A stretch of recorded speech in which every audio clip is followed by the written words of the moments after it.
नमस्कार and I welcome you all to Indian hegemony. मैं हूं अरहम मित्तल। नाउ इस वीडियो में हम एक बहुत ही ज़्यादा इंपॉर्टेंट टॉपिक के बारे में बात करेंगे कि रिसेंटली पीटर हेग्सेट यूएस के सेक्रेटरी ऑफ वॉर ने सभी जर्नल्स की एक इमरजेंसी मीटिंग बुलवाई है। नाउ ये सब एक ऐसे टाइम में हो रहा है जब डोनाल्ड ट्रंप ने ज़ेलेंस्की को कहा है कि आप अपना सारा खोआ हुआ हिस्सा रशिया से वापस ले सकते हैं और इवन कि रशिया के अंदर तक भी जा सकते हैं। इसको सारे न्यूज़ आउटलेट्स कवर कर रहे हैं। आप यहाँ पर आर्टिकल्स देख पाओगे।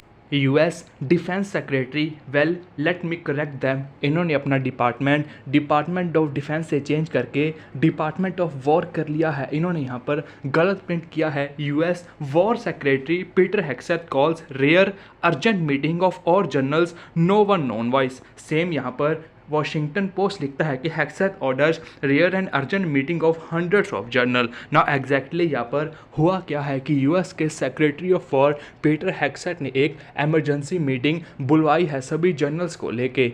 हम सब ऐसा सोचते हैं कि हम इंडिपेंडेंट कंट्री में रह रहे हैं, लेकिन यूएस का मानना बिल्कुल ही अलग है। यूएस ये सोच के चलता है कि हम पूरी दुनिया के ऊपर रूल करते हैं, इसलिए यूएस ने पूरी दुनिया को अलग अलग हिस्सों में डिवाइड करके रखा हुआ है और उन हिस्सों को उन्होंने अलग अलग नेम देके वहाँ पर अलग अलग जर्नल्स को बिठाया हुआ है। तो जब ये न्यूज़ निकल के आई कि यूएस ने अपने जर्नल्स को बुलाया है, तो इसका मतलब ये नहीं है कि जो जर्नल्स यूएस में हैं उन्हीं की एक मीटिंग हो रही है, बल्कि इसका मतलब ये है कि जो इनकी पूरी दुनिया में अलग अलग डिवीजन्स को संभाल रहे हैं जर्नल्स, उन सब की मीटिंग हुई है। जैसे एशिया को संभालने के लिए इन्होंने एक इंडो पैसिफिक कमांड बना के रखा हुआ है, वैसी यूरोप के लिए यूरोपियन कमांड है, साउथ अफ्रीका अफ्रीकन कॉन्टिनेंट्स के लिए अफ्रीका कमांड है, वहीं नॉर्थ अमेरिकन भी कमांड है। तो इन सबको रूल करने के लिए यूएस ने अलग अलग हिस्से बनाए हुए हैं। उन हिस्सों को रूल करने के लिए वहाँ पर जर्नल्स बिठाए हुए हैं ना। इन जर्नल्स का काम क्या है कि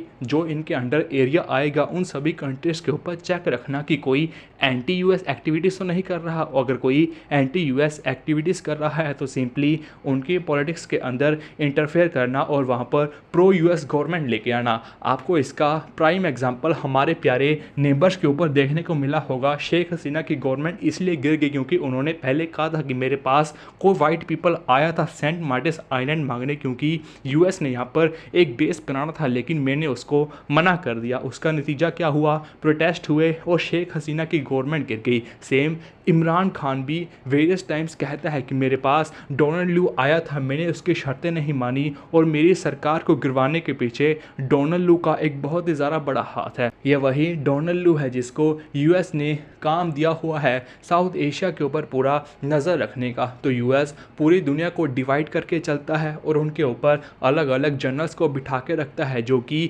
यूएस की हेजेमनी को बना के रखते हैं, और जो कंट्री यूएस के अगेंस्ट जाती है उसमें सीधा इंटरफेयर करके प्रो यूएस गवर्नमेंट लेके आते हैं ना। इन सब की अचानक ज़रूरत क्या पड़ गई? इसका एजेंडा किसी को भी एग्जैक्टली मालूम है नहीं। किसी का कहना है कि यूएस चाहता है कि मैसिव लेवल पर जर्नल्स को निकाला जाए, क्योंकि 800 के करीब जर्नल्स हो लगे हैं जो कि नंबर बहुत ही ज़्यादा बड़ा है। किसी का कहना है कि यूएस के पास इतने ज़्यादा मॉडर्न वेपन्स हैं तो उनकी इंफॉर्मेशन देने के लिए वो कैसे यूज़ कर सकते हैं, उस सब की इंफॉर्मेशन देने के लिए इन जर्नल्स को बुलाया गया है। तो सभी का अलग अलग मानना है, लेकिन जो जियोपॉलिटिकल एक्सपर्ट्स का मानना है उसके बारे में आज हम इस वीडियो में अच्छी तरह से बात करेंगे। लेकिन एक बात हम समझ के चलना कि ऐसी मीटिंग होती तब है जब एक बहुत ही ज़्यादा बड़ी एक्टिविटी फ्यूचर में होने को हो। अगर आप एग्जाम्पल के साथ मान के चलो, सबसे पहले G7 की मीटिंग में डोनाल्ड ट्रंप कनाडा से काफ़ी ज़्यादा जल्दी चले गए। उन्होंने कहा कि मेरे को काम है, यूएस में गए, इंपॉर्टेंट मीटिंग्स कंडक्ट करी, जिसका रिज़ल्ट क्या हुआ? यूएस ने ईरान की ही बॉम्बिंग कर दी। पीएम मोदी सऊदी अरेबिया में थे, पहलगाम आतंकवादी हमला हुआ, पीएम मोदी वापस आए, मिनिस्टर्स के साथ हाई लेवल मीटिंग करी, उसके बाद हुआ क्या? ऑपरेशन सिंदूर। तो जब एमरजेंसी लेवल्स पर मीटिंग होती है तो उनका रिजल्ट्स काफ़ी ज़्यादा भयानक देखने को मिलता है। सो ऐसे ही मीटिंग अब कंडक्ट हो रही हैं। अब यूएस क्या किसी कंट्री को अटैक करना चाहता है या किसी के अगेंस्ट काफ़ी ज़्यादा बड़े स्टेप्स लेना चाहता है, उसको हम एक एक करके समझते हैं। यूएस के अब सबसे बड़े दुश्मन कौन है? सबसे पहले चाइना मान के चलो। रिसेंटली कोई ऐसी न्यूज़ तो आई नहीं कि यूएस या चाइना दोनों के रिलेशंस काफ़ी ज़्यादा बिगड़े हों, दोनों ही कंट्रीज एक दूसरे के अगेंस्ट काम कर रहे हों, बल्कि रिसेंटली चाइना तो एग्री भी कर गया है टिकटॉक को बेचने को यूएस को। तो अभी के लिए चाइना एंड यूएस के रिलेशंस तो काफ़ी ज़्यादा बढ़िया चल रहे हैं, तो मोस्ट प्रोबेबली ये चीज़ चाइना के लिए तो बिल्कुल भी नहीं हो रही है। अब दूसरा ईरान के बारे में बात करें तो ईरान का एयर डिफेंस बिल्कुल ही खोखला है, इनके पास कुछ भी डिफेंस है नहीं, तभी इजराइल के फाइटर जेट्स, यूएस के फाइटर जेट्स जाएंगे और इजली ईरान की बॉम्बिंग करके आ जाएंगे। सो ईरान के पास कुछ खास वेपन्स है नहीं यूएस या इजराइल के अटैक्स को रोकने के लिए, तो ईरान को अटैक करने के लिए इतनी बड़ी प्लानिंग तो काही होगी। यूएस पहले भी इनकी बॉम्बिंग करके आ चुका है। और तीसरा अगर हम वेनेजुला के बारे में बात करें, बिल्कुल under Donald Trump US Venezuela पर इजीली अटैक कर सकता है, क्योंकि डोनाल्ड ट्रंप वेनेजुला के प्रेसिडेंट निकोलस मदुरो को बिल्कुल भी पसंद करते नहीं हैं और कैसे भी चाहते हैं कि ये बंदा यहाँ से चला जाए। तभी डोनाल्ड ट्रंप आए दिन कुछ ना कुछ स्टेप्स वेनेजुला के अगेंस्ट लेते रहते हैं। लेकिन वेनेजुला एक इतनी छोटी कंट्री है, यूएस इतना बड़ा कंट्री है, यूएस वेनेजुला के अगेंस्ट ऐसा काम करेगा तो मोस्ट प्रोबेबली ये सभी जनरल्स की मीटिंग वेनेजुला के लिए भी है नहीं। तो आखिरी एक कंट्री बचता है रशिया। जब से डोनाल्ड ट्रंप प्रेसिडेंट इलेक्ट होके आए हैं, कोई भी कंट्री यूएस के टोटली अगेंस्ट गया नहीं है। सभी ने कैसे ना कैसे करके कोशिश करी है कि हमारे डोनाल्ड ट्रंप के साथ रिलेशंस बने रहें। कोई भी बिल्कुल एंटी यूएस हुआ नहीं है कि किसी ने डोनाल्ड ट्रंप के भी मज़े लिए हों। इंडिया एंड चाइना दोनों ही यूएस के अगेंस्ट जा रहे हैं, डोनाल्ड ट्रंप की बातें नहीं मान रहे, लेकिन वो अभी भी इस लेवल पर नहीं गए हैं कि हम डोनाल्ड ट्रंप के मज़े लें। लेकिन व्लादिमीर पुतिन एक ऐसा इंसान है जो एंटी यूएस तो हुआ ही हुआ है, बल्कि ये डोनाल्ड ट्रंप के भी अलग अलग लेवल पर मज़े लेता रहता है। जैसे डोनाल्ड ट्रंप इलेक्ट हो गया है, इन्होंने कहा कि रशिया यूक्रेन वॉर को एक दिन में रुकवा दूंगा, 1 साल होने को आया है, कुछ नहीं हुआ। Donald Trump time to time phone पर व्लादिमीर पुतिन से बात करते हैं कि हम कैसे पीस डील्स कर सकते हैं, तो व्लादिमीर पुतिन उस पर एग्री भी कर जाते हैं। तो डोनाल्ड ट्रंप तुरंत ही अपने social media handle truth social पर आएंगे, पोस्ट डालेंगे कि मेरी व्लादिमीर पुतिन से बात हुई और काफ़ी ज़्यादा अच्छे बढ़िया लेवल पर पीस टॉक्स की बात चल रही है, जल्दी ही पीस आ सकता है ना। उसके कुछ ही टाइम बाद व्लादिमीर पुतिन यूक्रेन की बॉम्बिंग कर देते हैं। तो व्लादिमीर पुतिन ने हमेशा डोनाल्ड ट्रंप के फ़ोन कॉल पर केवल मज़े लिए हैं, फ़ोन पर अच्छी अच्छी बातें करी। डोनाल्ड ट्रंप ने जैसे ही उसके बारे में इंफॉर्मेशन दी, उसके थोड़े टाइम बाद ही बढ़िया से यूक्रेन की बॉम्बिंग कर दी। फ़ोन के बाद जब पर्सनल लेवल्स पर दोनों ही लीडर्स एक दूसरे के साथ मिलते थे किसी दूसरी कंट्री में पीस डील्स के लिए, तब व्लादिमीर पुतिन और उनके मिनिस्टर्स यूएसएसआर वाली टी शर्ट्स पहन के आ जाते थे, जो कि साफ मंशा दिखाता था कि वी वांट टू एक्सपैंड। तो चाहे फ़ोन कॉल हो, चाहे पर्सनल मीटिंग पर हो, हर लेवल पर इन्होंने डोनाल्ड ट्रंप का केवल मजाक ही उड़ाया है। जब अलास्का में डोनाल्ड ट्रंप एवं व्लादिमीर पुतिन की मीटिंग भी हुई, तब डोनाल्ड ट्रंप तो काफ़ी ज़्यादा सहमे हुए थे कि हम कैसे ये वॉर को रुकवा सकते हैं, काफ़ी ज़्यादा सीरियस भी थे। लेकिन व्लादिमीर पुतिन बिल्कुल चिल्ड इंसान, हंस रहे थे, खुल के बात कर रहे थे, सभी जगह बिल्कुल फ्रेश तरीके से बिहेव कर रहे थे, जैसे डोनाल्ड ट्रंप के केवल मज़े ही लेने आए हैं। तो व्लादिमीर पुतिन केवल एक ऐसा इंसान है जो ना केवल एंटी यूएस रहा, बल्कि इसने डोनाल्ड ट्रंप के टाइम टू टाइम मज़े भी लिए। हर इन सब को देख के डोनाल्ड ट्रंप काफ़ी ज़्यादा फ्रस्ट्रेटेड हो चुके हैं व्लादिमीर पुतिन से। तभी आपने रिसेंटली कोई भी न्यूज़ सुनी नहीं होगी कि डोनाल्ड ट्रंप कोशिश भी कर रहे हैं रशिया यूक्रेन वॉर को रुकवाने की, या इन्होंने रिसेंटली पुतिन से कोई बात करी हो ना। व्लादिमीर पुतिन केवल यहीं तक ही नहीं रुके कि डोनाल्ड ट्रंप के मज़े लिए जाएं, ये एक स्टेप और आगे चले गए और अब नाटो को भी टेस्ट कर रहे हैं। आप यहाँ पर वेरियस आर्टिकल्स देख पाओगे।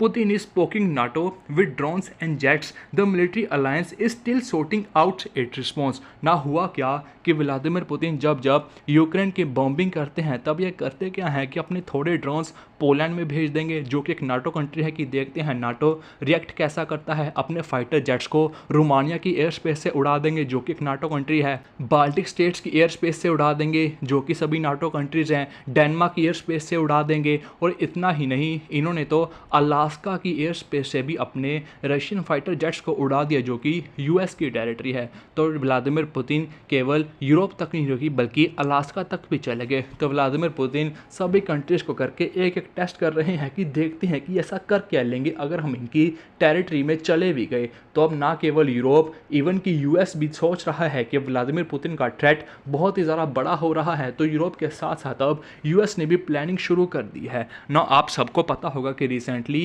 यूनाइटेड नेशंस जनरल असेंबली की मीटिंग हो रही है ना, तभी ज़ेलेंस्की ने डोनाल्ड ट्रंप से मीटिंग करी और अब डोनाल्ड ट्रंप के सुर एकदम ही बदले हुए हैं। कहाँ तो ये पहले ज़ेलेंस्की को कहते थे कि ये वॉर ज़ेलेंस्की की वॉर है, ज़ेलेंस्की अपनी ईगो के लिए लड़ रहा है, लेकिन अब वही ज़ेलेंस्की को डोनाल्ड ट्रंप सपोर्ट कर रहे हैं और कह रहे हैं कि तुम रशिया का हिस्सा भी कब्जा सकते हो। आप यहाँ पर आर्टिकल्स देख पाओगे।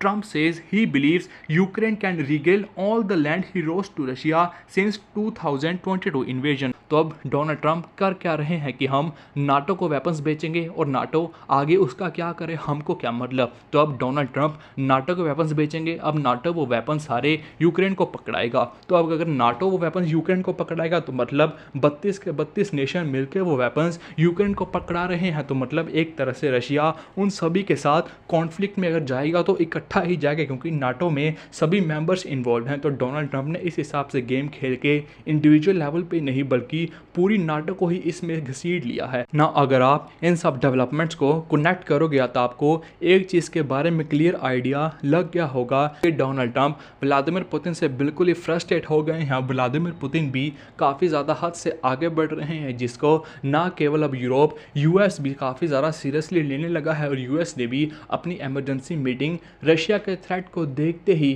बुलवाई है।